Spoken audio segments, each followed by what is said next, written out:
This is a Glassbox Media podcast.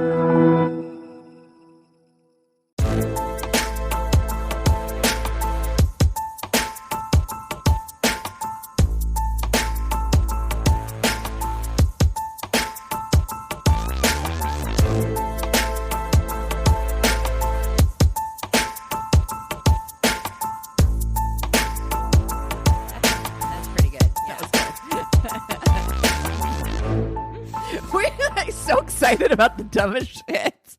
I miss you guys so fucking much. We have so little to be excited about right now. I know. Getting our clap on point is very exciting at the moment. But dude, Jesus. The other day at work, I got so excited by this stapler because we have to staple the bags closed, and we got this like fucking incredible stapler. Ooh, is it the one that it doesn't like squeeze all the way? It kind of like snaps or something? Yes. Yes. It's so like good. I have never been that excited about office supplies ever. This is where we are right now. Raving about this goddamn stapler. It's amazing. Small victories. Yeah, you can really tell where you're at in quarantine by how you react to like little things that happen. Like, I'm so fucking happy that I woke up and the sun was shining this morning because we've had like 3 days of rain and cloudiness. And a big part of that, besides the fact that I just prefer sun in general, but my anxiety level about the health of my plants was at like an 11. Like, I was like, my poor plants, they're not getting enough sunlight. They're gonna die. They need to photosynthesize. Like, I was like so concerned. So this morning, they also need rain. I moved, to be fair. Well, they need water, but that much rain was gonna drown them. So I actually had to pull them out of the rain. And then today I put them all, like, I moved them all into the sunniest patches of my balcony. I was like, oh, I'm so happy for you guys. I was talking to my tomato plant. I was like, just hang in there. It's supposed to be sunny on Saturday. Just hang in there. I have to say, so yesterday was my birthday. I have to say, my favorite weather is rain. And so when I woke up in the morning and it was like kind of just a little dark and just drizzling and raining, I was like, oh, this is perfect. Well, I'm glad you got that for your birthday. I'm glad you got that for your birthday. Chris, I could tell, is oppressed too, because he went outside today and he's like, it's so nice. He's like, let's go for a walk today. Hell yeah. That was another part of it, is like not being able to get out and walk around, you know? Yeah. Yeah, not even my dog wanted to go out like the last few days. He was just like, nah, I'll hold it. I don't need to go that bad. Nah, yeah. Oh my gosh. I'm trying to think like what else I've been oh my God. Did you guys see what got posted on our Facebook this morning about the difference between ask culture and guess culture? I didn't read it. I saw it, but I didn't read it this morning. So good. It blew my mind. I'm sitting here marinating on it right now because it's Rachel Esquivel posted it. It's basically like this Reddit post where this person's really kind of like upset because a friend of theirs asked if they could crash in their guest bedroom, and they were like, they made up some like vague excuse why she couldn't, and then like a few months later she like asked again, and they're like, what should we do, you know, like they didn't have a real reason, they just didn't want her to, which is fine, it's a valid reason, but there's this whole big long thing of like Reddit different answers, like you're an asshole because they just asked, like just tell her no, blah blah blah. And so then someone finally broke it down. They're like, here's the difference. Some people were raised to ask for what they want, and you can just say no. And then other people were asked to like the guest culture was taught not to ask for what they want, but to like hint towards what they want, like that it wasn't okay to get a no. And I'm not explaining it the best way, but it really blew my mind because I was raised in the guess culture. Like we couldn't just like flat out ask for what we wanted. My mom's not like that either. She like hints about things and you're supposed to guess. I hate hinters.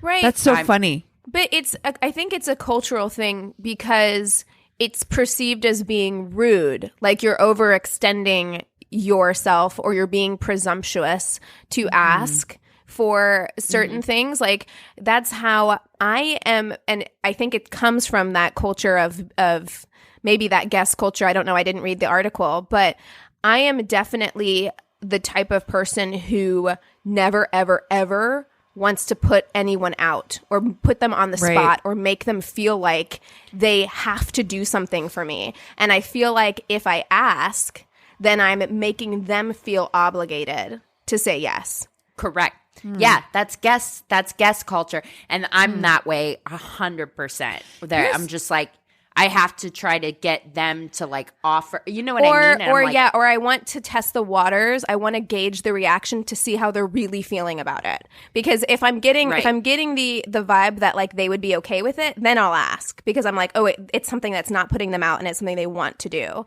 But I want to pick up on that vibe first because if I just ask, I don't know. I'm always living with this anxiety that's like they're only saying yes because they feel like they have to. Guilty. Yeah. Right. Yeah. yeah. You guilted somebody into it. I agree. And I think that actually Keegan and you, Christina, as well, are a little bit of a mix of both, which is that it's a read the room, then ask if it feels appropriate, and don't ask if it doesn't feel appropriate. And I think that we're all a little bit like that. I think we live a little in between the lines because one of the things I hate is somebody who's super guest culture, who's super like, here's the, because I will fucking play the game all goddamn day. I will pretend like I don't understand what you're hinting at until you die in the inside because I fucking hate that. Spit it out. If you want something, ask me. I don't have a problem telling you one way or the other. You know what I'm saying? So I hate somebody who's going to beat around the bush, but I don't think either of you guys are completely in that boat. I think you will put something out there like teaser, and then if it feels right, you'll go for it. If it doesn't, you're just like, okay, abandon ship. I think you hit on something though, Cassie, which is that you don't mind telling people no. Whereas, like, I do mind telling people no. I am such a people pleaser that there have been many times in my life when people have asked me for things and I've wanted to say no and not said no. And so I have this fear that other people are doing that to me, that like they want to say no, but they can't because my social anxiety, like the way it's set up, I will say yes to things that I would rather say no to. So I avoid asking the question because I'm just like, they're probably saying yes out of obligation because I've done that so many times, you know? Yeah, I just thought it was just like such a brilliant like article, and it's causing me to like one of the biggest things that I got in therapy post divorce was my therapist was asked a simple question. He's like, "Well, what do you want?" That's such a heavy question. And it really bothered me. I had never asked myself that, and then couldn't answer that question. Like even something simple like, you know, what kind of coffee table do I want? I agonized over it forever, and I was just like, I don't know what I want. So learning these different things like psychology wise is like really interesting to me for some reason. It's kind of like Runaway Bride with the eggs, right? Like you're like, what kind of eggs do I like? And then she's like making all these different kind of eggs because she's like, did I just say I liked fucking over easy eggs because this dude liked over easy eggs? You go through that moment of like, am I living for myself and what I really like, or am I being a people pleaser in everything that I do? Yeah. And I, as a people pleaser, it's definitely something that I still have to continue to fight against myself, to ask for what I want. But first and foremost, figure out what the fuck that is. Yeah. And I think that there's nothing wrong with being considerate. Again, we were just talking about like reading the room, right? Like I don't think there's anything wrong with being considerate and not wanting to put pressure on other people and all of that stuff. I think that that comes from just an empathetic personality. You understand what it feels like. You don't like it whenever you feel like that, and you don't want to make other people feel like that. But don't be the other way, like you were saying, Cassie, where it's just like you're hinting and hinting and hinting, because actually that's not nice either. It's not nice to do that either and put the onus on the other person to have to be the one to step up and be like, can I offer you this thing? That's not actually that's being weird. Nice. It's like fake nice, to do that. Mm-hmm. And I think, you know what, Keegan, you just nailed it. It's not even the thing. It's the fakeness. It's the phoniness that comes from that. And I hate probably more than anything phony. Be real with me. Don't bullshit me. Don't beat around the bush. I hate fake. Yeah. That's it. And I get that totally. I don't know necessarily though if it's like a fakeness, like that implies like malice in some way. And just maybe some people just like I said, reading through that article, that just might not be capable or might not realize that that's how it's coming off. But it does feel manipulative. I think for people who can't deal with that, it does feel manipulative. Right. I do think it is manipulative. And that's the thing. I think that both of these things, they're not mutually exclusive, both what Cassie's saying and what Christina's saying. I don't think it's with malintent that anybody does these things. However, as with any kind of like mental issue, because if it's coming from like anxiety or depression, you might not be meaning to be manipulative, but you are still doing that and you're still responsible for that. You know what I mean? Mm-hmm. Even though it's coming from this place of like anxiety or whatever, because I get the fucking anxiety part of it. I totally do. Because like that's the way that I function as well. But you also have to be aware of what you're doing. You know what I mean? This is a really, really, really deep conversation. I'm enjoying the breakdown of it, honestly. Like I love this kind of stuff where it's like, I agree. It's not mutually exclusive. I think that you're absolutely right. It's so funny how you consider when, that this is what we do in life, right? We're always second guessing our own intentions, what our responsibility is in the game of life, or that's how what we interact. Should be doing. Yeah. That's what we should be doing. Right? That's a healthy mental process, is to always be thinking about those things. But there are people who don't. And they just like, but just that's true. Just think about like your partners too. Are your partners similar culture, like ask culture or guess culture with you? And in fact, when you think of many of the arguments and things that you have or conflict, a lot of it they're saying like can come down to one side or the other. Like I think of early dating where I would, you want the guy to be a mind reader or kind of be like, I can't believe he didn't know that I wanted to, you know what I mean? And I think that I'm like, oh my God, that was total guess culture. And versus the guy who's just like, hey, do you want to blah, blah, blah? You know what I mean? Yeah, you're being a Giannina versus a guest culture. Which is what we were talking about in our Love is Blind episode, Giannina, where she's just like, why don't you know all of my thoughts and feelings 100% of the time? You should know me well enough to know this thing. You know what I mean? And that's a total guest culture thing, And I've been guilty of that. I've done that for sure. With my ex especially, like I did that a lot where I was just like, this is your fault for not being perceptive enough to me and my needs and my feelings. And it's like, no, you should communicate your needs and your feelings. Yes, your partner should have some idea, and if they don't, they're not the one. But you should also communicate those things.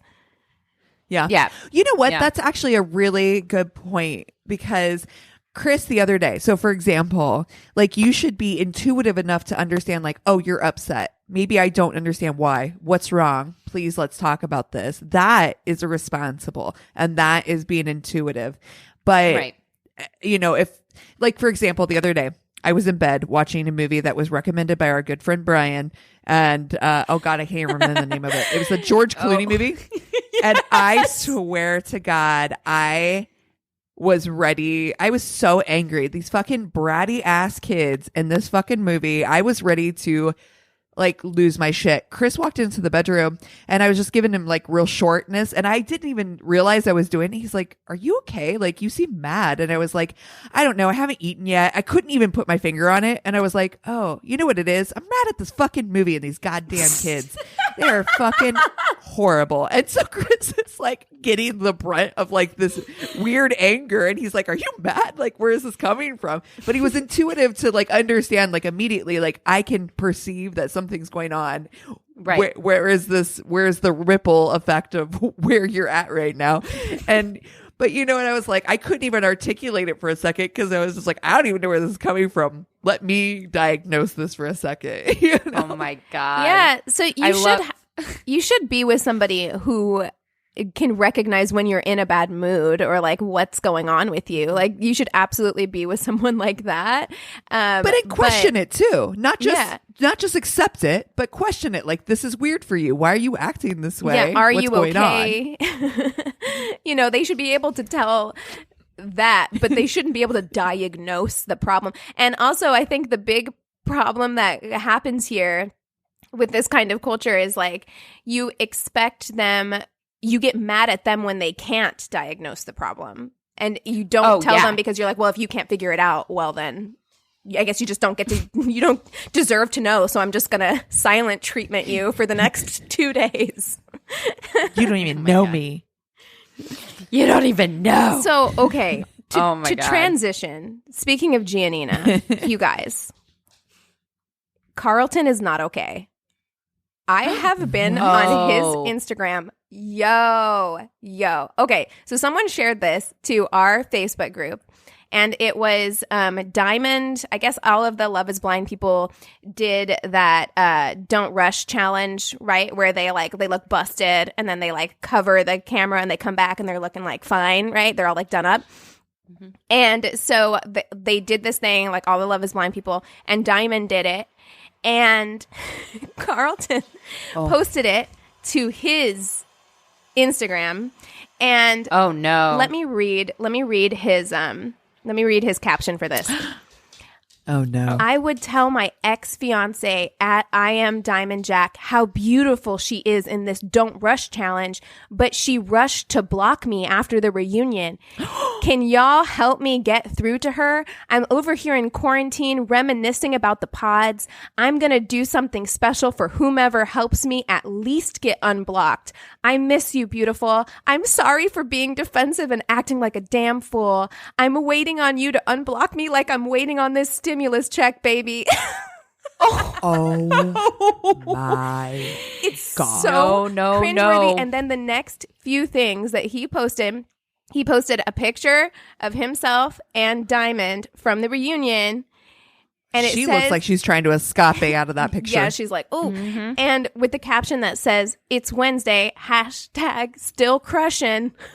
Oh. And then three days ago, he posted a picture of the two of them when they met outside the pods.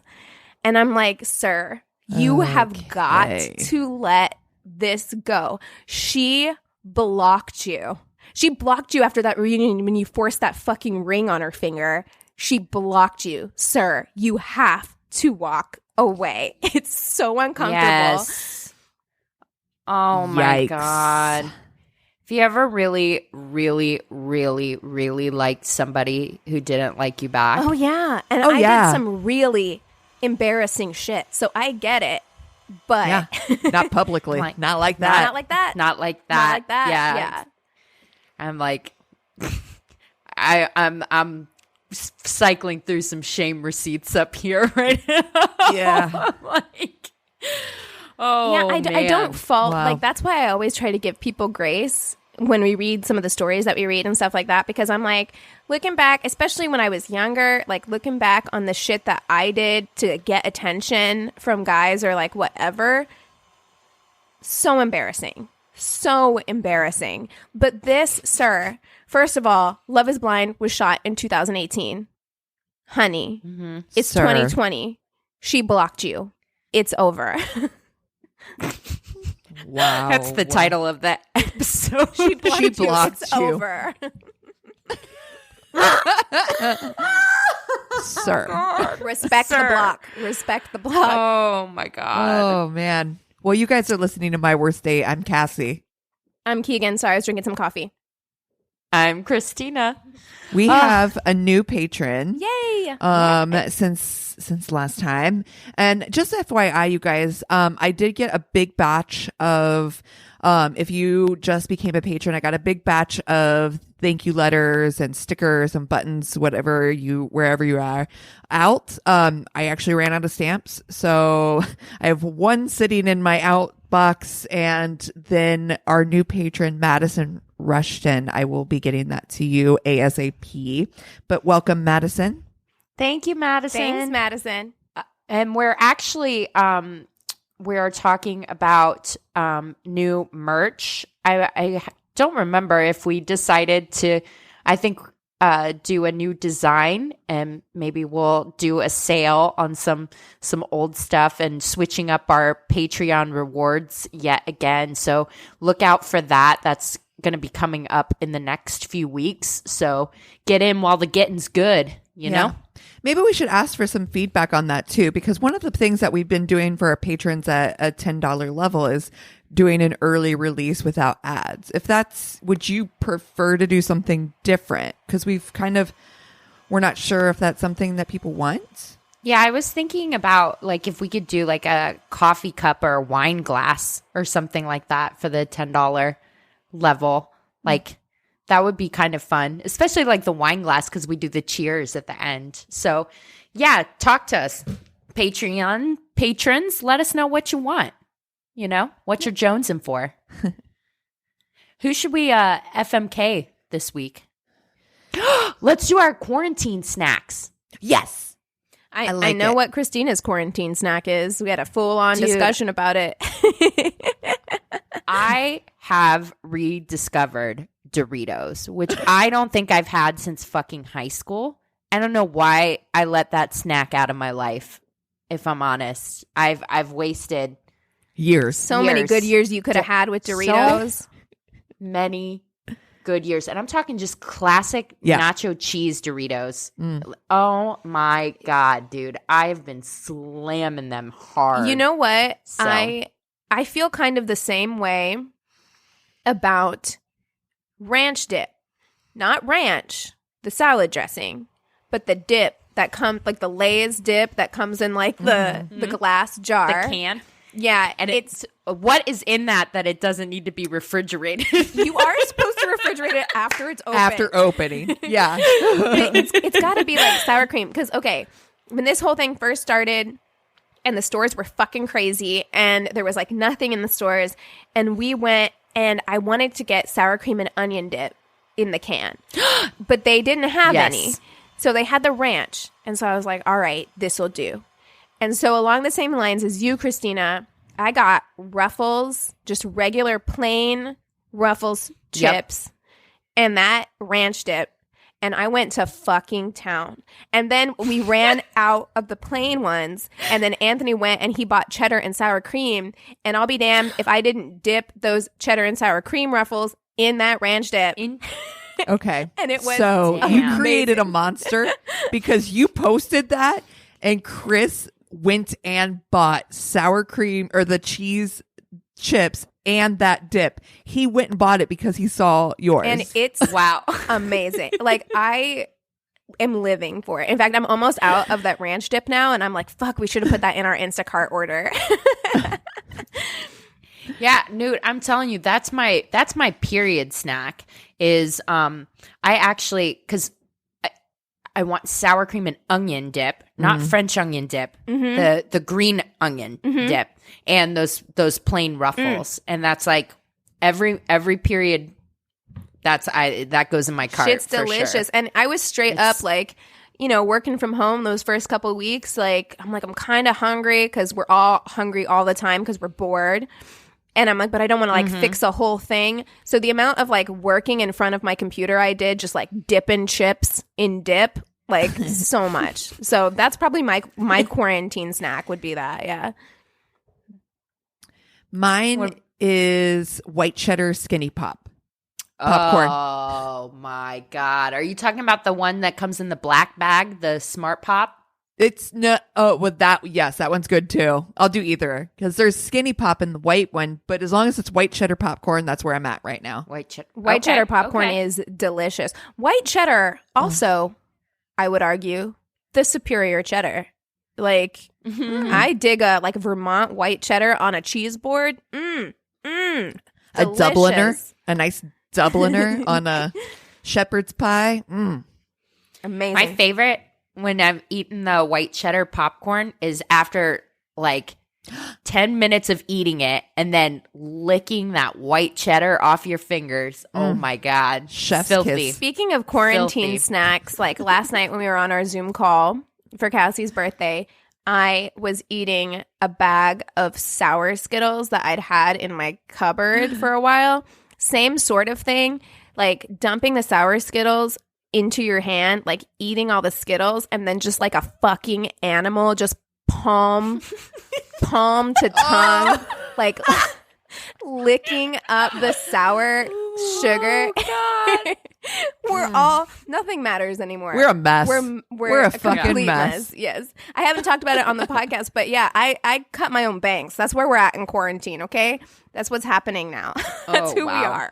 Wow. We all pretty much look exactly alike right now. All of us are wearing our hair curly. We all have bangs, and we all have our hair in a high pony. We're basically just various steps of curl. It's like wavy curl. It's like tight but looser curl, and then mine that are like super tight. I think I know what I'm going to do. All right. Okay. Give it to me. Okay. You know what? I am going to fuck cheddar sour cream chips with ranch dip. And I'll tell you why. Because that is a creative person. That is something you don't see every day. He's going to do something in bed that I'm like, Wait, I've what? never seen in a porn. I've never seen it. I'm like, yo, I'm going to be surprised. I'm going to be like, oh, okay, you want to do that? Like that is the kind of snack. That's the kind of person that Yeah, ranch dip has toys. I feel like, you know what I mean? Like, yeah. toys that involve batteries. Yes. And I am actually, oh my God, this is hard. Who am I going to marry? I gotta marry the popcorn. I gotta marry the popcorn. I am so surprised because when you talk to me about the Doritos, you have so much love in your eyes when you talk to me about Doritos. So I'm surprised that you're going to marry the I popcorn. think of past love. Exactly. I think going back to Doritos to me feels like going back to an ex. You know what I mean? Where I'm just like, maybe I cut this out of my life for a reason. It's not good for me. Yeah, you're back in. It's brand new, and so you're romanticizing this relationship that maybe is not actually the best. Okay. Yeah. So I'm gonna marry Skinny Pop because I'm like, I have fun with this person, and I think he's gonna be good in bed, but he's not bad for me the way that Doritos are bad for me. He's gonna treat me better. Yeah. You know? So yeah. Valid. It might not be That white cheddar popcorn is not going to cheat on you, that's for sure. Yeah, where's he going? Where's he maid going? of honor. Ooh, ouch. I'm sorry, it got hot in here. Hold on. Spicy. Yikes. Nacho cheese spicy. And I'm like, Doritos are going to come at me with like all these different flavors trying to tell me that they've changed. Ooh. You know what I mean? And I'm like, it's still Doritos, you know? they're like, but I got Cool Ranch too. And you're like, nah. No, son, I got to let you go. Doritos are going to skyrocket your like sodium intake. You're right. You're right. You know what? I think I might do the same. And I'm a little surprised. Like, I went into this thinking that I was probably going to kill popcorn just because I love chips. And also, not going to lie, have dipped a nacho cheese Dorito in ranch dip. I've done that as well. And so I'm like, there's a lot of crossover here. So I really thought that I was going to fuck Doritos. But I actually think you make a lot of good points. The ranch dip, versatile. I'm going to fuck the ranch dip because it's versatile. You can dip any chip in there, which means it's going to try everything. It's going to try everything. You're never going to be bored. Trisexual. You're not going to be bored. You're in for an all-nighter, okay? Drink some coffee because we're going all night with the ranch dip. So I'm going to fuck the ranch dip. I am going to... You're right. I'm going to marry the popcorn just because, you know me, it's like that popcorn is husband material. Okay? Like, Do you know what you're going to fight about though? what's that? It's the when you get that kernel in your tooth. That is the worst. You are going to have to live with that for the rest of your life, is like those popcorn kernels in the tooth. Also, you know what you may fight about with white cheddar popcorn? You're going to fight whenever you go to the movies and you want popcorn that's just drenched in butter. White cheddar is not going to like that. White cheddar How dare you? is going to feel some kind of way. He's going to feel inferior. Yeah. He's been fighting that inferiority against butter popcorn his whole life. And caramel popcorn. Yeah, and now he has to deal with you stepping out, going to the IMAX with butter popcorn. So they're going to have some arguments there, but he's going to forgive you because that's white cheddar popcorn for you. He's good for you. He's going to keep you on the like narrow and straight and narrow. Okay. So yeah. And then Doritos, I love Doritos. They are a classic chip, but I feel like if I had to choose, I would pick a potato chip over a Dorito. So over like a corn chip, you know what I mean? So I feel comfortable killing a Dorito because I still have potato chips. Yeah. Yeah. Okay, I'm going to mix it up. I am going to fuck Doritos because I don't want to marry a Dorito. No. You're going to be But like I do- getting dust out of your bed just all the time. For days, forever. And I only want to do that one time. And so I'm going to fuck Doritos because it's spicy. It's a little spice. It's got a little bite to it. And I like a little bite. And here's the big picture. I'm allergic to dairy. So I just feel like, I mean, I would love to fuck around with a ranch dip. I would. But it's, I'd be testing the waters in a way that I'm not comfortable with. It's not worth it. I understand. It is not worth it. It isn't worth it. The repercussions of a ranch dip Encounter. Yeah. would be brutal. And I'm not willing to take that risk. So, but I do love the spiciness of that nacho cheese. But I agree with you guys. You gotta marry the goddamn popcorn. It's there for you. It feels like you said, it feels a little healthier. Like the relationship feels a little healthier. You still get a little bit of it's got flavor. So it's not flat and boring. It's not like just a white popcorn without anything on it. It's got flavor. Which is terrible, The worst. by the way. No. Yeah. What No, kind of monster? sociopaths. Like people who just eat plain popcorn. What's wrong with you? Why? It tastes like Ew, cardboard. it's like rice cake. It's like a rice cake. Get the fuck out of here with your rice cake. Yes. So, but yeah, so you got a little flavor. It's going to treat you right. You're not, and it's one of those things that you can walk away from, right? It's not addictive. And I think that is that's healthy in and of itself. Like you could eat like a handful and like be satisfied. You don't need to like eat the whole bag in one sitting. Yeah, you're right. You can walk away, which is it's great for the longevity of your relationship. You're not going to get burnt out on white cheddar. That's right. You're right. That's right. Wow. Well, you guys want to take 5 and we'll come back with stories? Yes. Yes. And we're back. Okay, so I'm going to kick us off with stories. This is an email that we got. And wow. Okay. There's no greeting. It just goes right into the story. There's no opening. Hey. It just goes right into, this is probably my worst relationship rather than date. Ooh, okay. I met a man online. We lived about 3 hours apart. We talked online for a week or so, and I decided it would be a good idea to meet him in his town. Yes, I drove to him. Wait, it gets worse. Much worse.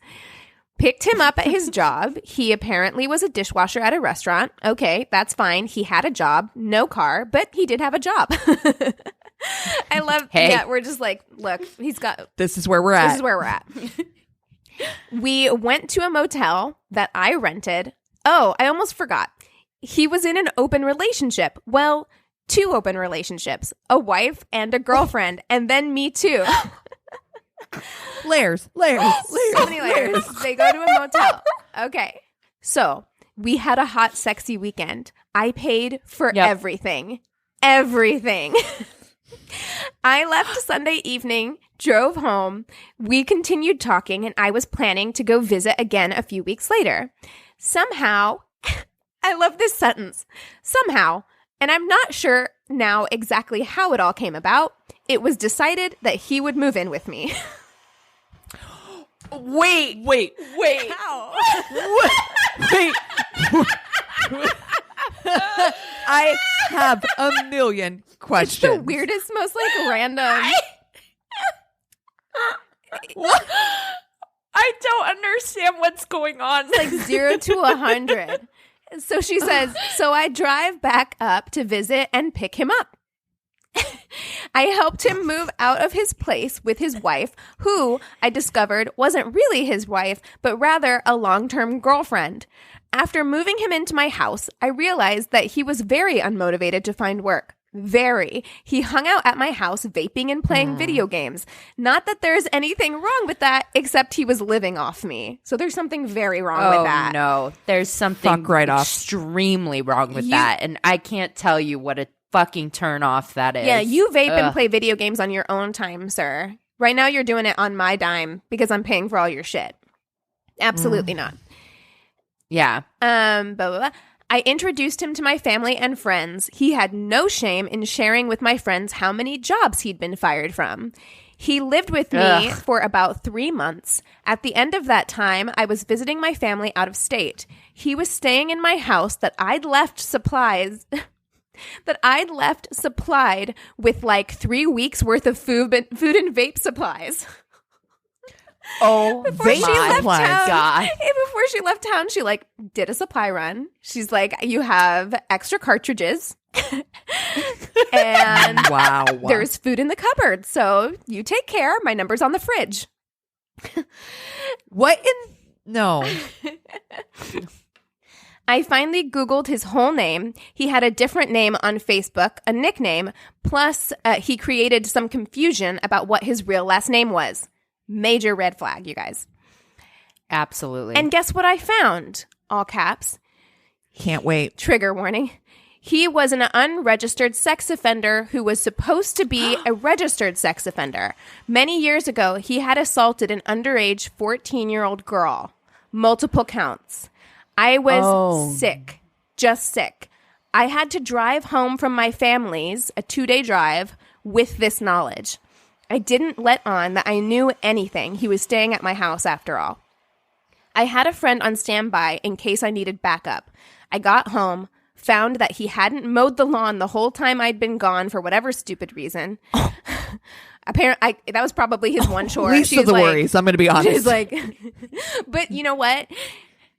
When you're in a relationship like that, and you're like, I gave you one fucking thing to do and you couldn't even do that thing, it is the one thing that like will push you just like fully over the edge.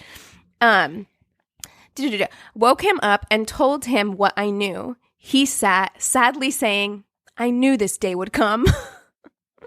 He's like, I'll pack my shit. I guess it's time to move out. That's probably what happened with his wife as well. I live in a small town about 2 to 3 hours from a town of any size. I told him I would take him to the bus station. Where did he want to go? He picked California so he could I'm sorry. This story Oh. This story has so many layers. He picked California so he could get back with the carnival. So he's a carny on top of everything else. Like, she just drops that in. It's like a little nugget of gold that just like is thrown into this sentence as though it should be there. This is the craziest fucking story Wow. I've ever heard in my fucking life. So he could get back with the carnival. You're supposed to be a registered sex offender. I have a feeling you're not supposed to be traveling out of state. And also working at a carnival where children go. Children. Yeah. Oh my God. Call the cops. 911 all day. So in the town, the bus had already left for the day, but I could drive him to Dallas and he could get a bus there. So 3-hour car ride to Dallas, paid for the bus ticket, sent him away. Never to hear from him again. Well, not really. Almost a year later, he reached out again from an unfamiliar number. He asked if I was still pining for him like he was for me. Okay, Oh, no. sir. Block. That's what she says. I Googled him again and found out that he had also been convicted of possession with intent to sell meth within the previous 3 years and theft too. I'd like to say I was young and dumb when all of this went down, but I was 56 when we met, but awfully dumb about all of this. Oh, honey. no. She said, Oh, although no. I will say that with time, this has become a good story. We call it my Carny Phase. Thank Like you. it's just like we all go through a Carny phase. you know. The Carny phase. Oh man. But you know what? We might not all go through a Carny phase, but I would say that most women go through a guy who just wants to sit on the couch playing video games and vaping while you pay That's- for everything phase. I think it's called a clown Yep. phase. Yeah. We all get a clown. She says, "Thank you for all you do, Susan. You can use my name." Oh my man. God. Oh man, I mean Amazing. that driving to Dallas, I'm like, I would have left his. If the bus in my town had left for the day, you're sleeping at the bus station. Guess what? Yeah. I'm like, sayonara. And you're lucky I didn't call the cops. Yeah. You know what I mean? Turn your fucking fugitive ass in, piece of shit. Wow. Oh my God. Damn. Wow. Okay. That was- It has Cheers so to many that. layers. So many layers. Layers. All right. Well, my story has got a few layers too. And this is an email that we got. It says, "Hi, ladies. So this story actually happened with a fellow worstie. Look, you guys, we're worsties getting together. It's happening. I love it. That's awesome. We're sitting together writing this and trying to gather our thoughts after the whirlwind night we just had. oh shit. So, a little backstory. I just got out of a 3-year relationship 3 weeks ago. Your girl is single and ready to mingle. Yeah. I have this coworker that's been not so secretly into me since the day he started. So, of course, we've been, quote, hanging out. Bonus, my ex is our boss. Oh we fuck. suck. Oh no. This cannot end Layers, well. There's layers. no way. And we're currently singing It Gets So Much Worse. Literally, like, I'm crying. Sexual tension has been building, and after quite a few drinks tonight, things went there.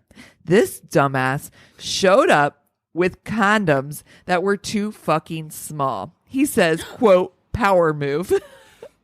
But really, he just doesn't know how to buy condoms. He tried a couple of them and they kept popping off. I tried helping him, but to no avail. But for real, I never thought I would have to help an almost 30-year-old man put on a condom. So what do?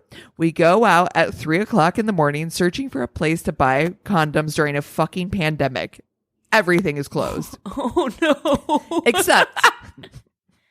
Except for a gas station not far from my apartment.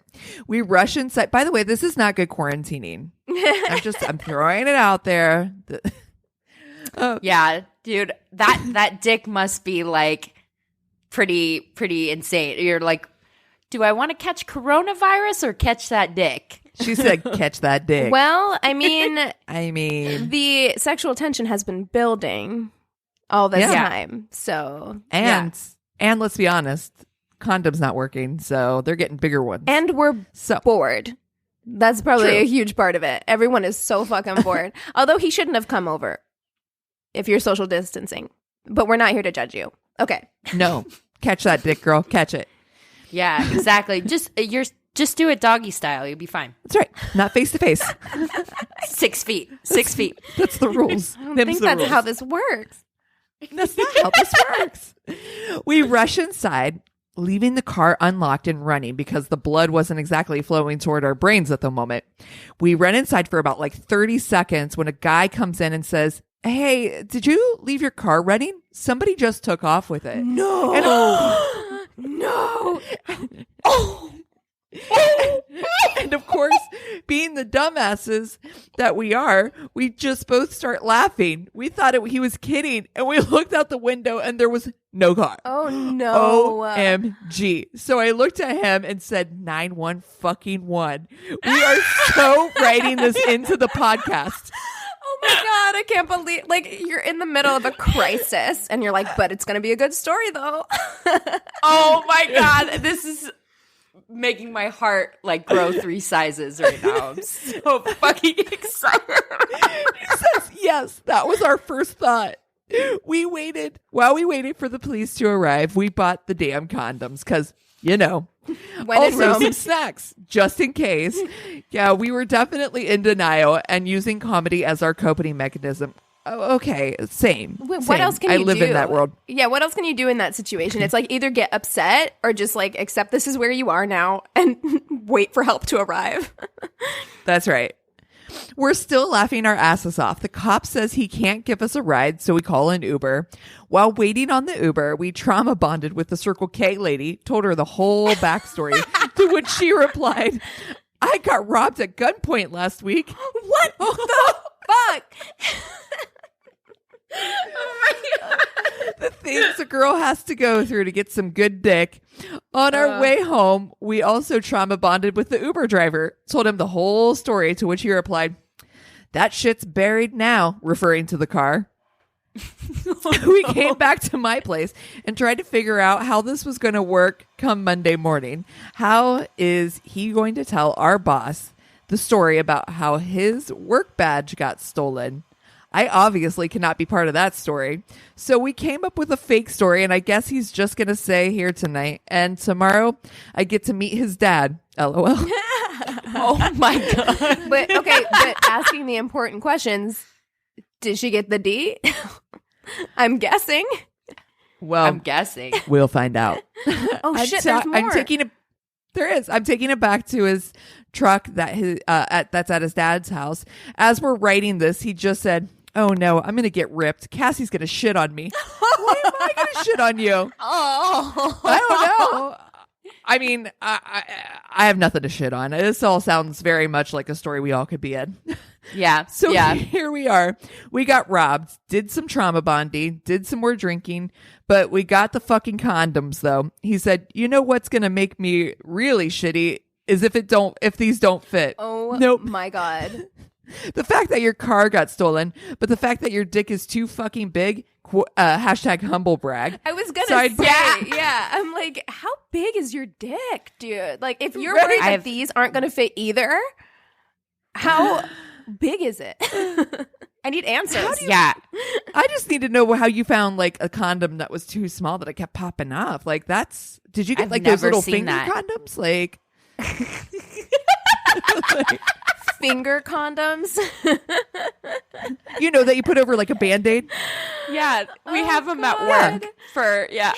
Okay, maybe this is a service industry thing. Because if you cut yourself at the salon, you'd get a Band-Aid, put a finger condom over it. Same with the food workers. Yeah. Okay, yeah. cool. Yeah. Anyway, I was particularly insistent on getting condoms that actually fit. I'm rolling my eyes so hard right now because the last time things got heated, it was that time of the month, and his dumbass went all willy-nilly finger flangering. I'm pretty sure banging on me.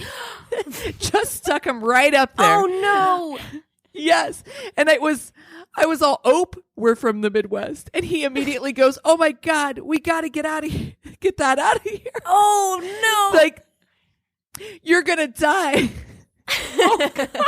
Toxic shock honey. syndrome. Which, good on him for at least knowing that. And the first thing that came out of my mouth was, it's with the Lord now. Yes, my worst date quote. Wait. my middle of a crisis. She had a tampon in and he stuck his finger up there. Is that what happened? Yeah. Oh, no. Yeah. Oh, God. And I love that in all their times of crisis, it comes to my worst date quotes. I appreciate 9-1 it. fucking 1. Oh, my God. And it's with the Lord now. That's amazing. Oh, God. But he also played the song Fishing in the Dark. So if you made it this far, thanks for hanging in there. We know we're a mess, but at least we're laughing about it. All the love from a couple worsties. Okay, and she sent an update. They found the car, and I got that dick. Yes! Girl, thank you for sharing. Oh, my God. Wow. That was a my journey. God. I was not expecting the carjacking. I was not ready. Oh, my God. If these guys don't get married, I actually don't know what's right, because that was a lot. They went through some journeys. If we don't get to be in their wedding, that is... They're both probably listening together and they're so uncomfortable now that you said that. They're like, oh. Oh, no. I just want to officiate, just saying. All right, moving on. Yeah. Ooh, I want to be the DJ. Yeah. Yep. Okay. This one is another email that we got. Thank you, guys. I guess quarantine people, we've gotten actually a lot of submissions. Keep them coming. Yes, please. You don't have dick else to do. Write down them shame receipts. Let's get them. Okay.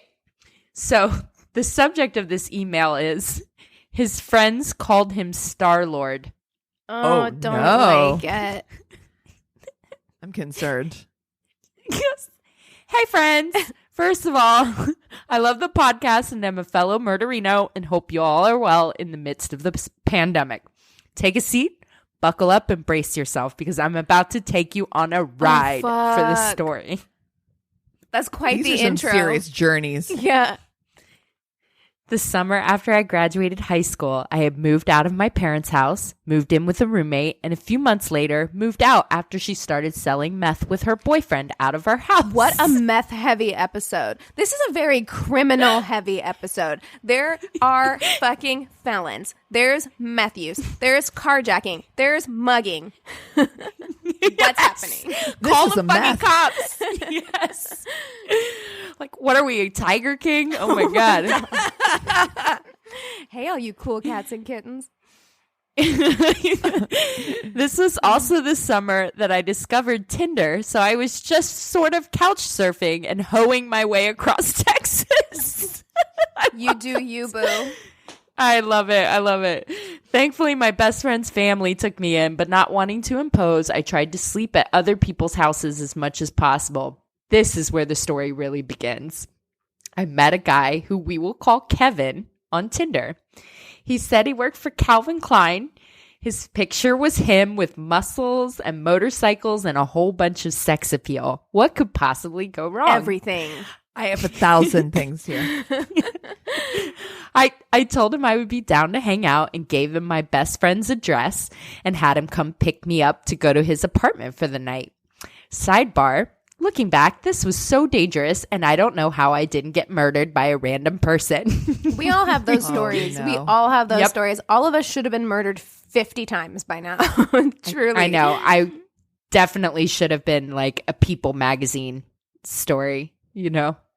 Was that People Investigates? Right? Yes. They're doing like all those true crime stories now. We should all honestly, like, we need to write our own Dateline bios and pick our pictures so that everyone knows which one to use. Just be safe. Just to be safe. Look, I can't be looking all busted in my like Dateline. When he pulled up in his very tiny Mazda pickup, I got in the passenger side and immediately noticed he didn't look like his pictures online. Surprise, surprise. He looked like a great value off-brand version of them. That's right. Okay, I thought maybe I'm just being dramatic. We drive 25 minutes across town and finally get to his apartment. When he gets out of the truck, immediately I am caught off guard. I'm 5'8", so kind of tall, and this man had advertised himself as 6'3". That was not the case. He was 100% 5'5" on a good day. How? What? Okay. That's like we've said this so many difference times. almost. But like, what did you think was going to happen when you met her in real life? It's not like you lied like 3 inches, right? Like you lied almost a whole foot. Almost a foot. So I'm just like, Yes. did you think that she wasn't going to notice? The big balls on Kevin, honestly. Yes. This motherfucker right here. I'm getting kind of weird vibes, but still my dumbass 18-year-old self goes into his apartment. As if this couldn't get worse, I am shook at what I see when he opens the door.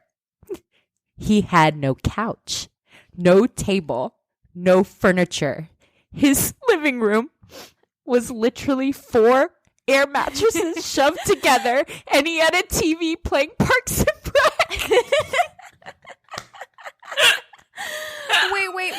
Wait, though. my Hold God. on. Wait. What? How old is he, though? 4. Is he 18? I mean, if If he's Let's 18, put- I'm willing to give him a little bit of leeway because I'm like, maybe he moved out. He doesn't have family to help him buy furniture. right. And when we're 18, our 18-year-old apartments are, I mean, I took yeah. a couch everything off the is street low to the in Los Angeles when I first moved here. I'm not even kidding. Like, I took a couch off the street and moved it into my apartment. Like, that is how fucked up my living situation was. So I'm like, I lived without a couch for a while. Oh yeah, dude. When we moved down to South Beach, our bed was our coats, our winter coats, for longer than I'd like to admit. So yeah, I slept on an air mattress for probably the first 2 years I was in LA, and about after the first year, our air mattress got a hole, and I used nail glue and duct tape to seal that hole, which only worked so well as to give you about half a night's sleep before it started to really cave in the middle. So you would have to like wake up in the middle of the night and like flip on the switch for it to like reinflate it. So all I'm saying is Kevin seems like shit for all kinds of reasons, but I'm not sure I can judge him yet about his apartment. Yeah. at this point, I've been texting my best friend and telling her how weird things are. I have no idea where I was at, and all I could do was send her my location. After about 10 minutes of Parks and Rec, he looks at me intensely and says, I have to show you something. I'll be right back, and goes into his bedroom. I don't like that.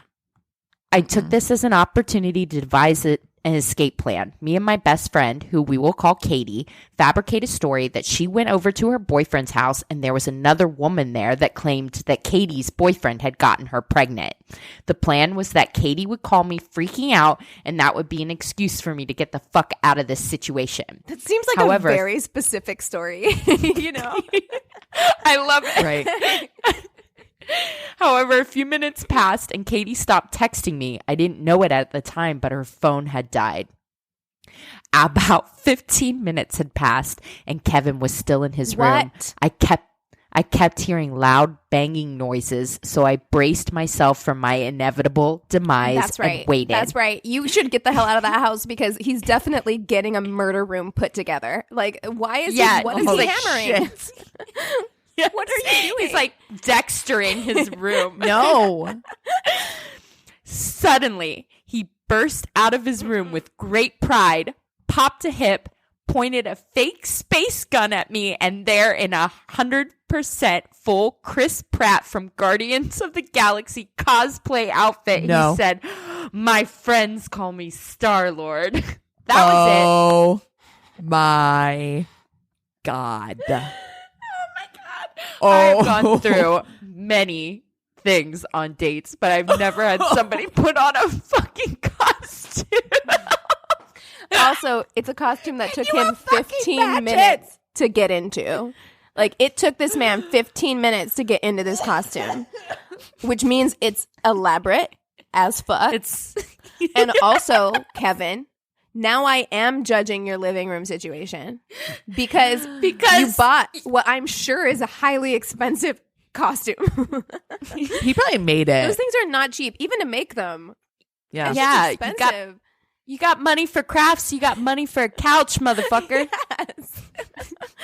Priorities. Oh my Wow. God. Oh, I hate this. Like, nothing against like so cosplaying or awkward. anything like that. I actually think a lot of cosplay is really cool, but it has a time and place, and a first date with someone you just fucking met is not. And It's not it.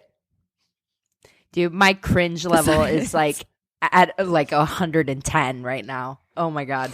I couldn't be here anymore. Like a voice from the heavens, Katie called me sobbing, telling me everything I already knew from our previously devised plan. And I told Kevin, oh God, she's in a crisis. I have to go. you answer And your I phone, ran- you put it on speaker, you're like, "Hi, Katie." Yeah. What's going on? And I ran out of his apartment as fast as I could and into the parking lot, leaving him and his weird leather jacket and gas mask behind. I got into Katie's truck, busted up laughing, and told her everything. I blocked his number, looked him up on Facebook to proactively block him, and left his catfish ass in the dust forever. If someone walked out of a room, if somebody left you in a furnitureless living space and they were in the bedroom and they come out 15 minutes later with a fucking gas mask, how terrified are you? That is so scary. That's the scariest thing I've ever fucking heard. What in the Starlord nightmare? Oh, Lord. So have he mercy. meant Chris Pratt is 6'4". That's what he meant. Yeah, exactly. His friends call him Starlord, so that must mean he's 6'4" too. So it's fine. Yeah. It's fine. It's fine. Whew. Okay. All right. Crazy in Love time. So Ready. this is a story that I initially heard a while back on Criminal podcast, which is yes. amazing. I love Criminal. And then it was re-jogged into my memory because I finished Escape at Dannemora, and it got me thinking about this story. So I'm going to jump right in. Toby Dorr was born in 1957, and she led what I would consider to be a very typical kind of like Midwest life. She got married at 20 to the only man she had ever dated. They started dating when she was like 15. So, she got together with him. They got married. She popped out 2 kids, and they were just working this kind of middle class Midwest life. She recalls the marriage being fairly lonely. In fact, in this Criminal episode, which I got my information from that, and then there's also a really good Kansas City Journal article and then an Oxygen article as well. Dude, the local paper, The best. are always the The best. best. Yes. The Kansas City Journal article is like very good. But she recalls in this Criminal episode that their marriage was such, and I think this is such a good illustrative story because I feel like a lot of people can relate to being in relationships like this, where she said that she's like one of 7 kids or something. So she was used to a lot of, like Cassie, she was used to a lot of like activity and like always having someone around. So when she got married, he was at work all the time. She was working. She was raising the kids. And every weekend he would be gone because he would go play golf with his friends. And so she was like, okay, I'm going to learn how to play golf so that I can play golf with him. And so she like found a place and she was like all ready to do it. And so she told him one day when he came home, she was like, I think I'm going to take golf lessons. And he was like, well, golfing is no fun if you're golfing by yourself. You should find somebody to golf with. And she's like, well, I want to golf like, with "Motherfucker, you. I figured I hi." would golf with you. And he was like, oh no, that's the thing I do with my friends. So I remember that quote. That is the most like heartbreaking quote. yes, Like, she wants to spend time with her husband, like clearly. She's lonely, clearly. And is so gutting whenever you think about somebody else and you're like, I want to take part in your interests. I want to spend time with you. And they shoot you down like that. Like it feels bad. So anyway, in 2004, Toby's kids are grown. They're out of the house. And she's been working a reception at a veterinary clinic in Kansas City when she notices a lump on her neck. So she asks the vet to take a look at it. The vet, feels it out and is like, you should go to the doctor immediately. So she goes to the doctor and the doctor diagnoses her with thyroid cancer. So she describes the concept of being diagnosed with cancer was very daunting, and it made her take scope of her life. And she was just like, I really feel like I've been in this unhappy marriage and I haven't really done anything with my life, and I want to do something with my life. And then the other half of that was it made her so tired that she was like, the treatments made me so tired that I couldn't even hold a book up. So I just laid in bed or laid on my recliner and binge watched Cell Dogs on Animal Planet. So Cell Dogs was this show that in which inmates would train dogs for adoption. And it was not only good for the dogs, but it was also good for the inmates. I remember seeing stuff about this program. Yeah, and it was really, really cool. So while she was recovering, So there was a prison called Lansing Correctional Facility, and it was not far from where Toby lived. And she started thinking that this was something that she could do. She's like, I've trained dogs in the past. I love dogs. I work for this veterinary clinic. I think that this is something that I could do. So she went to her husband and was like, hey, I'm having this idea that this is something that I could do. And again, he fucking shot her down. He was like, that's not a real thing that people do. That's silly, basically. Sounds like such a nice guy. Right. So TM. She shelved the idea. She was like, okay, I guess I won't do this thing. But when she did go back to work, what she started doing was taking home the stray dogs that were brought into the vet clinic, taking them to the barn on her property that she had turned into a kennel, and training the dogs herself and then adopting them out. So this was a thing that she started doing because she knew how to train dogs. She wanted to do something to give back to the community. So she'd only been doing this for a short while when she received a call from Lansing Correctional Facility asking if she would like to start a prison dog program at their facility. And she was like, that's so fucking crazy, because I was thinking that was something that I wanted to do anyway. So she created her very own program. She didn't know what she was doing, but she kind of learned as she went. She called it the Safe Harbor Prison Dog Program.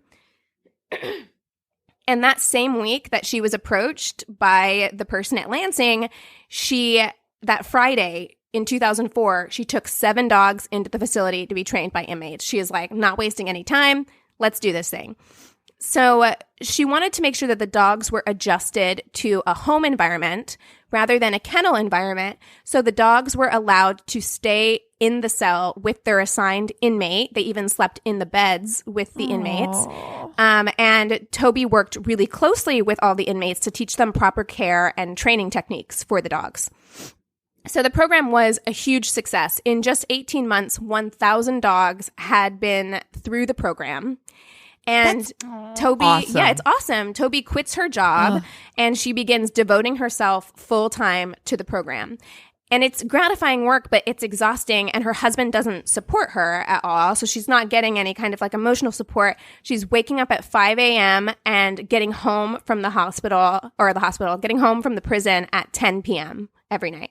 Wow. So really long days because she's very dedicated to this. Enter John Maynard. So, John is 6'4". He's redheaded. He's serving a life sentence for first-degree murder. And I read a few articles to kind of figure out more about this because he was 17 when he first went to prison for this crime, first-degree murder. And it seems like it was a carjacking. And in the process of this carjacking, a man was shot and killed.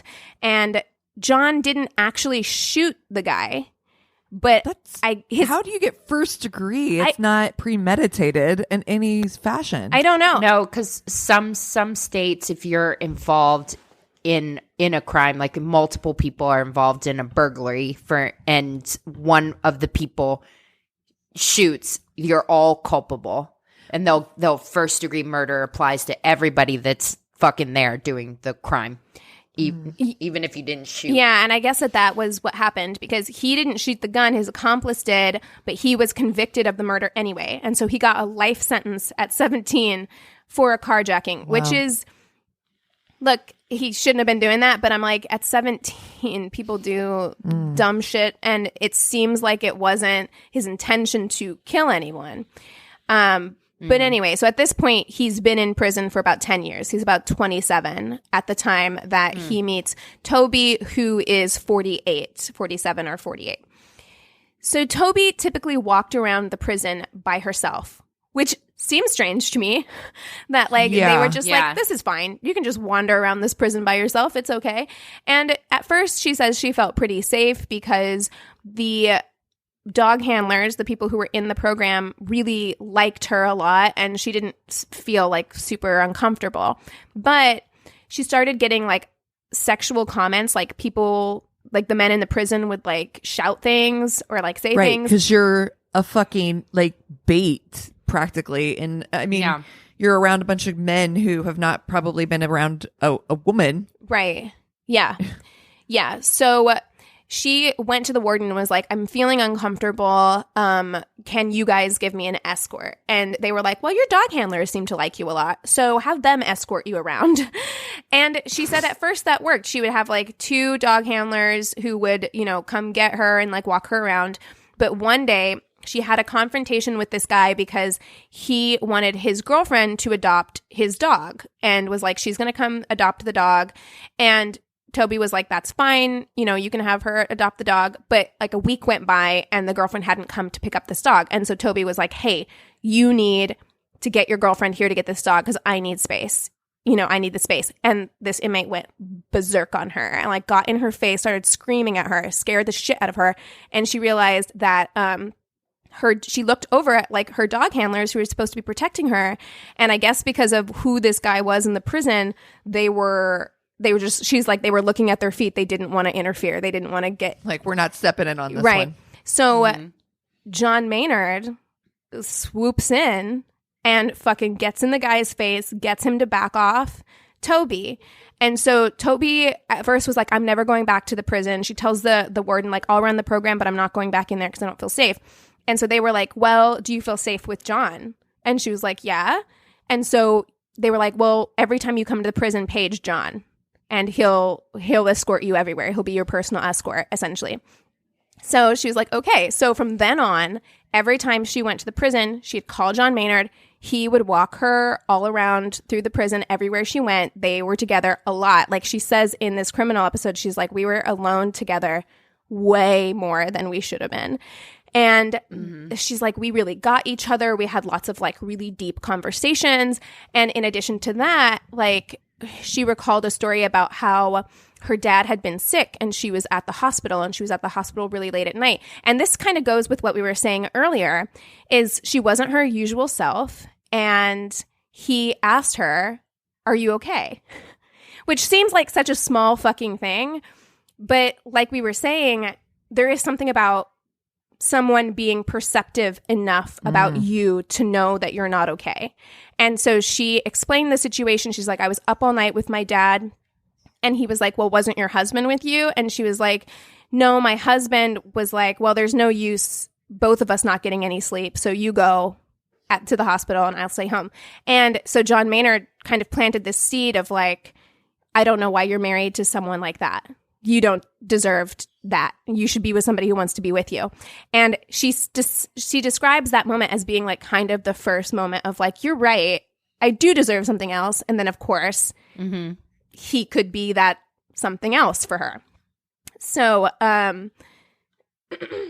she begins to crush on John pretty hard. And she describes it. And I think this is just the most perfect way to describe someone who's in a situation like this. She describes the attention that he was giving her as pouring water on a dying plant.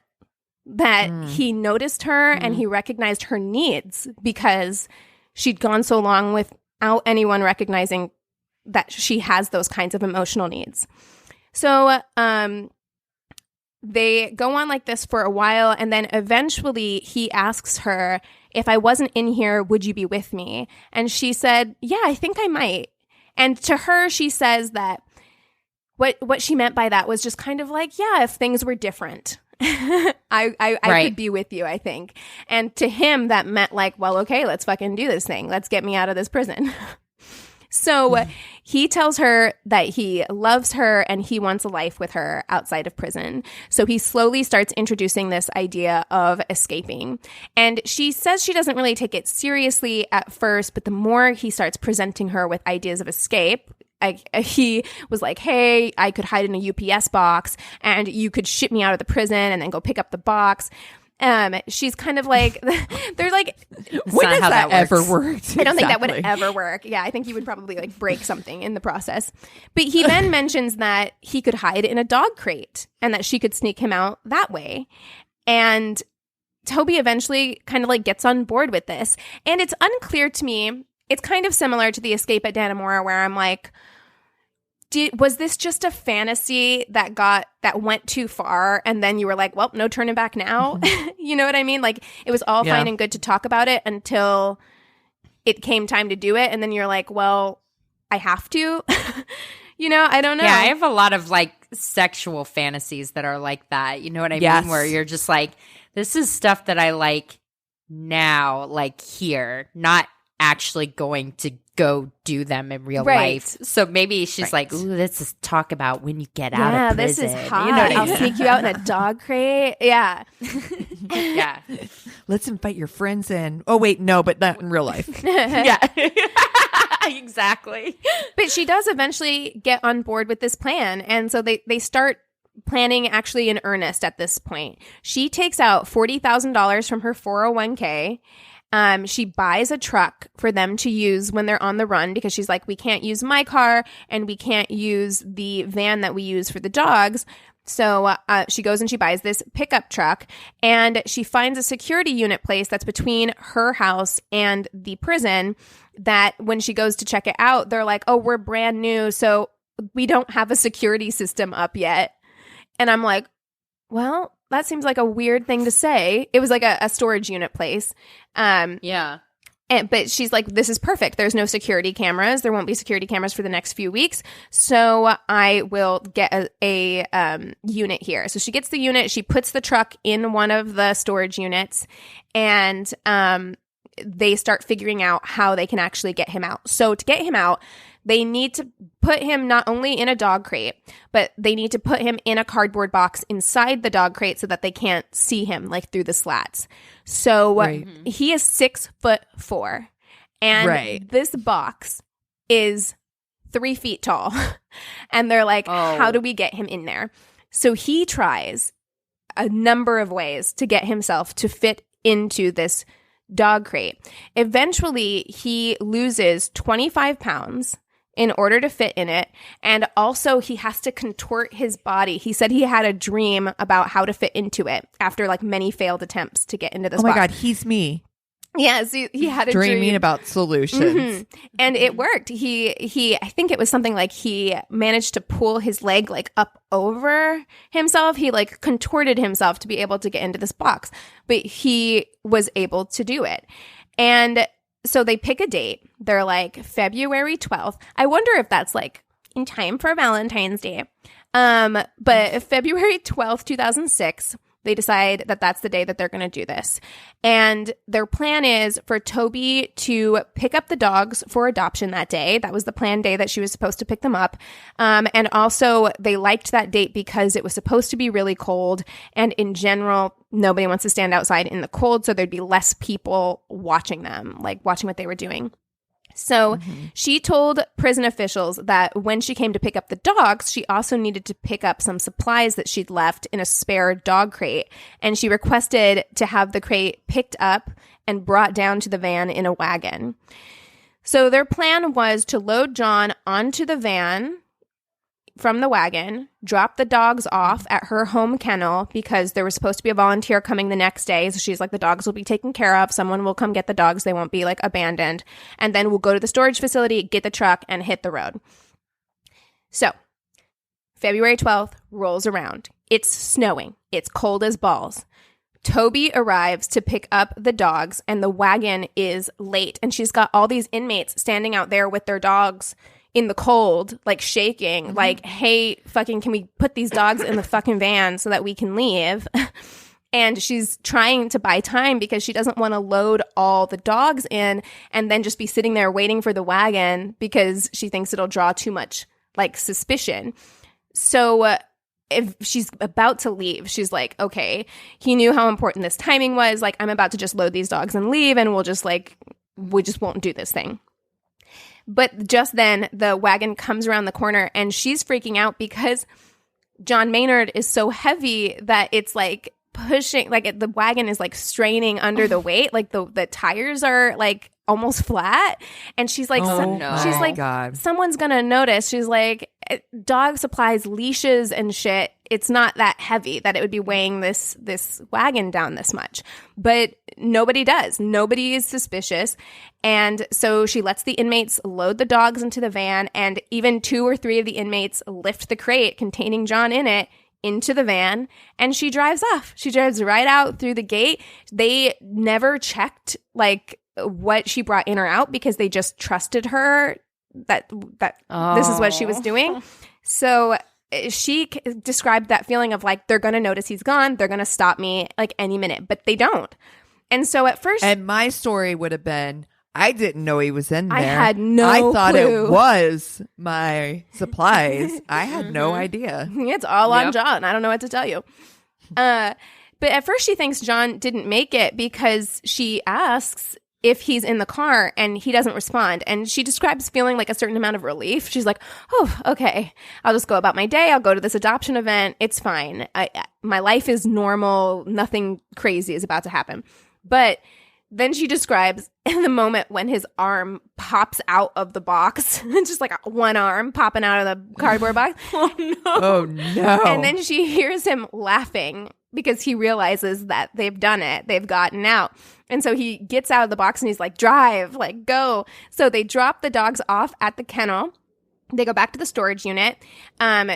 She gives the key to the truck to John. He drives the truck out of the storage unit, and she drives the van in, and they lock the van in, and then they hit the road. They drive through the night from Kansas City to Tennessee, where Toby had reserved a cabin for them under a fake name. So for the first few days, everything seems to be fine. They're holed up in this cabin. Toby bought John foods he hadn't eaten since he was 17. He wanted fried chicken. He wanted these things that he hasn't had in 10 years. And she bought him a guitar and the sheet music to A Brother, Where Art Thou? Oh my God. And she says, she's like, I brought my mandolin.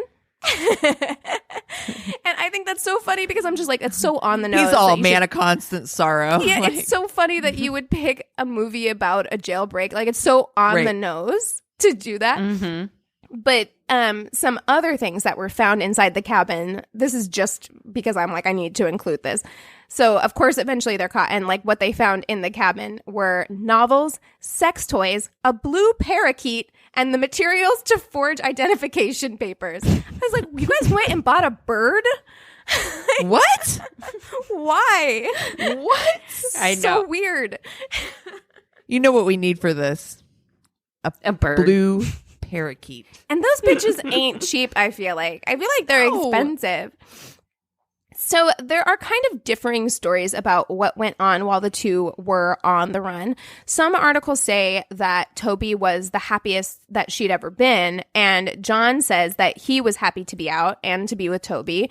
But Toby also says, and I think both of these things can probably exist to some extent, she says that she was the most anxious she'd ever been. And she says that John, because you would be, like, you can't even really enjoy that because you're fucking terrified you're going to get caught.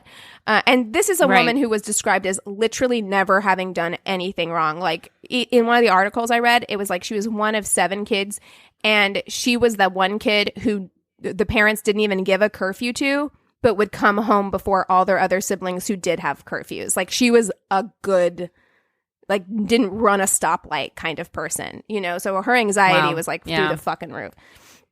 But she also says that John took all the money and kept track of all the money, and that he had the only key to the truck, and that on their way to Tennessee, he had taken her cell phone and thrown it into a lake, presumably so that they couldn't be tracked. But this meant she had no money, no phone, and no vehicle.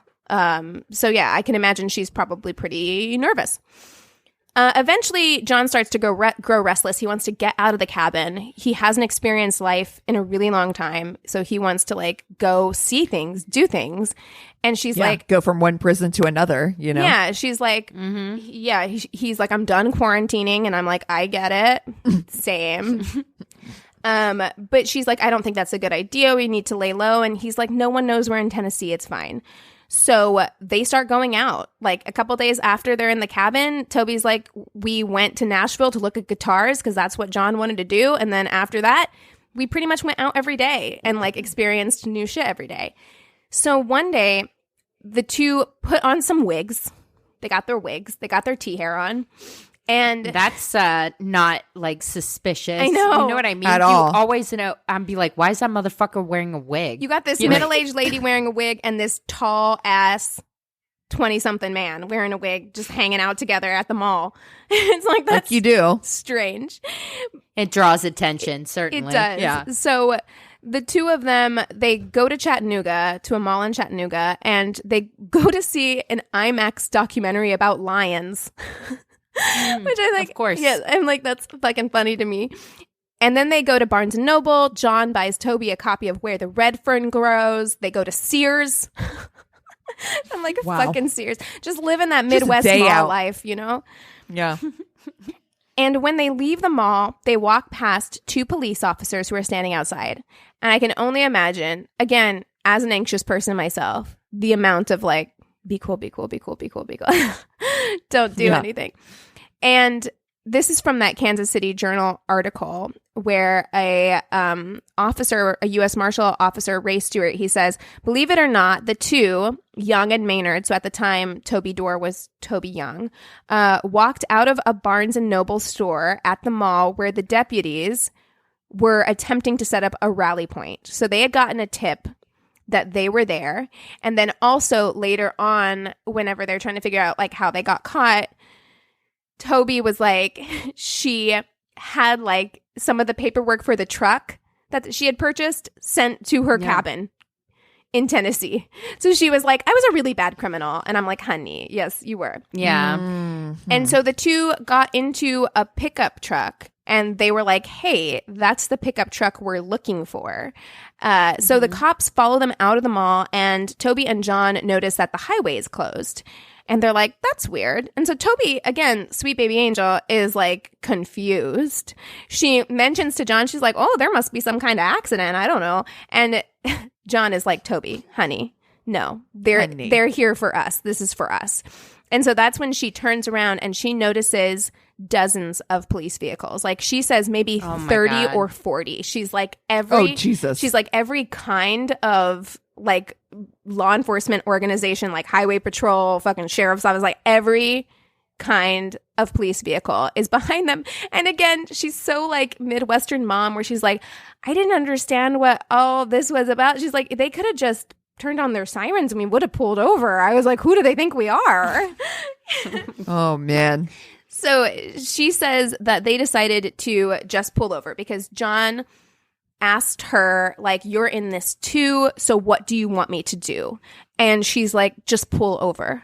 And so he's like, okay, I'm gonna pull over. But at that moment, they're driving and a police car, fucking Dukes of Hazzard, like, drives really fast and then, like, swerves and cuts them off. And, like, so they have to slam on their brakes. And this pisses John off because John is like, well, they're trying to fucking kill us. So if they want to play it like that, we're gonna chase until the gas runs out. And Toby's like, no thanks, please. But it's too late. So he hits the gas. He goes through a wooden barrier and like pulls a Yui and just starts speeding. So he's weaving in and out of cop cars, like weaving in and out of semis, like going at just this like breakneck speed. So they end up on a 60-mile chase down Interstate 75. 60 miles, which is insanity. Eventually, after trying to get around a semi-truck, John drives into a median and then swerves and goes into the grass and loses control of the car, and they spin out and they hit a tree going about 100 miles per hour. So they're going super fast and they fucking hit a tree. Somehow, neither one of them is seriously injured. How? Not sure. Wow. But Toby recalls seeing police cars swarming in and then men with assault weapons like coming out of the trees for them. She can't get out of the car because of how it hit the tree. So her car door is dented and she can't get out. But she sees John get out of the car and immediately, like, they take him down immediately. Like, they arrest him right away. So she manages to get out of the door. She falls on the ground, and what she remembers seeing is looking up, and John Maynard is handcuffed, and he is yelling for her, like asking if she's okay, running towards her, dragging police officers behind him to check on her and like see if she's okay. And she says that she remembers saying, "Yes, I'm okay," and then she kind of like blacks out after that. Oh, damn. So, since John was already serving a life sentence, he just had 10 years added on to his life sentence for the escape. Toby was sentenced to 27 months in prison for aiding and abetting a felon, taking contraband into the prison, and the federal charge of providing a handgun to a felon. She served her federal and state sentences concurrently. So her husband divorced her right away. Of course. He didn't even, it's kind of the opposite of like Escape at Dannemora. Remember Lyle, the husband, was just like, well, I'm going to stand by my woman. This guy was like, nah. And he divorced her immediately. Like, he didn't even really come to see her or anything.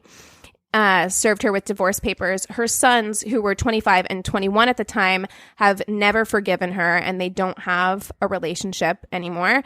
And her father passed away 2 weeks after her arrest. So while she was in jail. She was put on suicide watch several times during her 27-month prison sentence.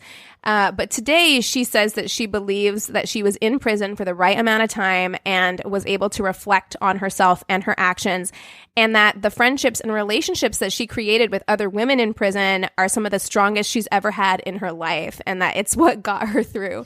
I put hashtag sister solidarity because she said she was she was worried about going into prison because she'd spent so much time in the men's prison and it was so violent that she was terrified to go to prison. But she said that actually she's like, the women's prison was, I didn't feel lonely in prison because people, they were there to help you, you know. So that was her experience. Aww. Yeah. When Toby was released, she relocated to Boston, where she met her current husband. And 3 years after leaving prison, she and John Maynard started talking again. And her and her husband even sent him Christmas gifts and visited him in prison once. Seems a little weird that that was allowed. I'd be like, Toby, you're not allowed to visit John. Yeah. Yeah. You guys don't need to see each other. But eventually they lost touch. John maintains that he really loved Toby because very often he's depicted as like he was only with her to manipulate her. Yeah, to take advantage of her loneliness. And he says no, but then he could have left. You know what I mean? Because he had the keys, he had the money, right? You know, which is what he says. He's like, I loved her. I of course I loved her. If I didn't love her, why didn't I just leave? Like, I could have just left her when we were out, and I didn't, because I actually loved her and was, he says, 100% committed to her. So, you know, and when she was asked, like, do you think he had feelings for you or do you think he was just manipulating you? She says probably a little bit of both, which I think is probably true. I think he had feelings for her and cared about her, but also it was an opportunity for him, you know. So Yeah, I mean, well, when you think his adult education has been in prison, so yeah, I mean, it probably is, like you said, a little bit of both, that he can't help but be a little bit manipulative, because from the age of 17 on, that's what most of his relationships in prison or whatever have been right, like, and you know? and Toby talks about, like, in that criminal episode, Phoebe Judge asks her, did he ever apologize to you? And she said, no, he never apologized to me. He said that, you know, I made a decision. I'm an adult and I made a decision. And it's very clear to me that it seems like Toby wanted an apology. And I understand that, because it could be like, you got me into this thing. But at the same time, you did make a choice. Like, you blew your life up. You know what I mean? And you had to know that there were going to be consequences for that. Yeah, you were actively involved in that decision as much as he was. Yeah, yeah. So the Safe Harbor Dog Prison Program is still operating at the Lansing Correctional Facility. So even without Toby, they are still doing the prison dog program there. It's a massive success. Good. So there is good that has come from this. You know? And honestly, it sounds like, I mean, beyond losing the relationship with her sons, it kind of sounds like, silver lining for Toby, her life did need to get blown up a little bit. You know? Yes, she probably didn't need to go this far. Probably could have just told her husband to fuck off and had a Stella got her groove back kind of moment. Would have probably been good for her. But, you know, mistakes were made and now we've learned. She's like, if I'm going to do this, I'm going to do it all the way. And it is similar to me with the other Prison Break story, where it's just like, these people have lived this kind of quiet life that is unsatisfying to them on so many like levels, and somebody shows you a certain amount of attention. I can see how that could be alluring, especially if you're thinking of it in terms of it being a fantasy, you know, and like not something that you're actually necessarily going to follow through with. And yeah, I do see how it could get out of hand, you know. I mean, I don't think I'd be breaking anybody out of prison, but, you know. No. No, but yeah, that's that one really got me too when I listened to the episode, because you can hear it in her voice, and I all of us being Midwestern too, I'm like, I don't even need to look at a picture of her. Like, I know what she looks like. I know who she is, you know, and it's like, yeah, it tracks. Yeah, it tracks. The picture tracks. Yes, I think, I don't know if young people are going to have the kind of lives that, like, you know, the Dana Mora chick and Toby had, where I also, I don't know if that's true or not, you know, where I feel like my generation and further on down are more, I don't know, aggressive or loud or pursuing. I think we've been given more permission to do that. You know, I think if you're from a certain part of the country and from a certain generation, there were certain things that were really expected of you, you know, and it wasn't unusual at all to get married. It's still not. In the Midwest, it's not unusual to get married like 18, 19, 20. That kind of thing. Whereas, like, if that were to happen here, we would be like, whoa, hey, hold your horses. Like you really don't. Child bride. Yeah, you don't need to be doing that. But it's very 25-year-old child bride. It's very common, you know. And I understand the dissatisfaction. She describes, like, when she got married, they were together since she was 15. They got married when she was 20. And when she described it, she was like, well, we didn't fight that much, and we'd been together for that long, so that's just what you did, you know. And those aren't them's not the reasons, to get married, you know. Yeah. Wow. Oh, such a good story. Thank you. Thanks. Well, what are you guys watching this week? God, you know what? I've been watching again on YouTube. I really don't think I'm watching anything new. I did finish Tiger King finally. Furious about it. But I I've been watching a lot of Brad Mondo. So, okay, I did makeup with Robert Welsh.